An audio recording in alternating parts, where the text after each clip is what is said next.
روجی مبارک میاش ملګرو حضور مبارک صلی الله علیه و آله وسلم د روجی متعلق دا الفاظ راوړي دي چې هلاک دي شي هغه انسان چې د روجی دا مبارک میاش راشي او دا په خپل ځان ونه بخي. دا د صبر میاشت ملګرو الله جل شانه به مونږ له د دې صبر انعام په خپل لاس باندې راکوي، خو چې کله بې صبري وشي صبر ونه شي نو د هغې انجام بیا څه وي ملګرو. دې سیټ کې تاسو ته دغه د ګل غوندې نوجوان ښکاري بیګا په تراو کې داسې واقعه په تختبۍ جان خان کلي کې راغلی ده.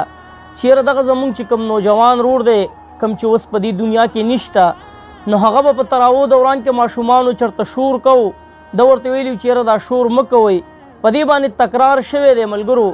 هغه چې کوم ماشومانو د هغې چې کوم خاندان یا یې پلار یا یې رور یا یې هر څوک و 25 کسان زمونږ په دغه رور پسې تلي دي چاقوانو په لاس باندې او دی په چاقو باندې وهلی دی او هغې شهید کړی دی. د دې رور تعلق ملګرو د ده چې کوم ځایي ځای نو په آپر دیر سره دا تعلق ساتي، خو دلته تختبۍ جان خان کلي کې اوسیږي.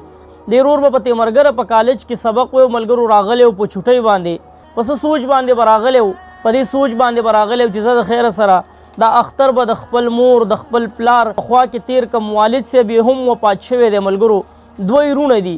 هغه رونه اوس زما سره د هغه علاقې د کس رابطه وشوه، ما ته ویې چې نوید به یې هغه رونه نسکور پراته دي.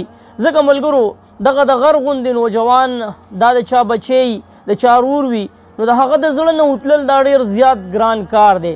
بیا دغه ظالمانو چې کوم ظلم کړی دی نو هغې غریبانان بیا د شپې دغه چې کومه ډیډ باډي ده نو هغې د تختبۍ بازار سړک ته ویستې وه او هلته په سړک باندې ایښودې وه چې یاره موږ ته د انصاف میلاو شي. انصاف خو شته نه په دې وطن کې چې دغه د ګل غوندې نوجوان لاړی اوس به د ده مجرمان اول خو به ډېر په مشکله باندې ګیریږي، خو چې ګیر شي نو بیا به په ضمانت باندې راوځي، خبره به ختمه شي. د دغه نوجوان دغه ځواني لاړه خاورې ایرې شوه. زمونږ دی چې د هر ظلم خلاف اواز اوچت کړو، کوشش زمونږ دی چې هر مظلوم ته ځان ورسو، خو ملګرو بیا داسې قسم ظلم چې وشي نو دا د برداشت نه بهر وي. نو د ده چې کوم مجرمان دي سزا میلاو شي. ځکه ملګرو په یو کس باندې 25 کسه ورتلل نو سوچ کول پکار دی چې د ده نه داسې کوم عظیمه ګناه شوې وه.